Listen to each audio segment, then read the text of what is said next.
If you play the London system, this setup is your worst nightmare. Black hits the center early and never lets white get comfortable. White starts with d4. Black chooses a flexible development, knight on f6. The London system. Solid, but predictable, bishop on f4. Black immediately challenges the center. This is the key anti-London idea. White supports d4. Black plays a queen on b6 and attacks on b2, increasing the pressure. White plays a queen on c6. Black takes the pawn on d4.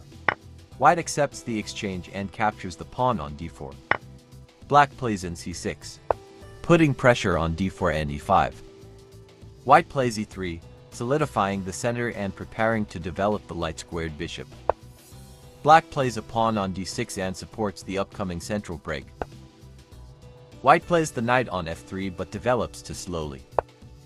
This is the key move.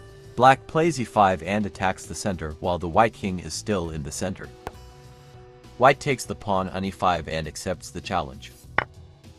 Black takes the pawn on e5, opens the lines and activates the pieces. White grabs a pawn but allows a tempo move. This check forces the queen to move and gains time for development. White blocks the check but the queen is now exposed. Black develops with tempo, attacks the queen, and increases pressure. This is the reward for active central play. This is not a choice. Because of the double check threat, the queen is forced to capture the bishop on b4. And this is where the trap phase ends. White was forced into defense because black challenged the center at the right moment. This is the key idea: activity first, structure later.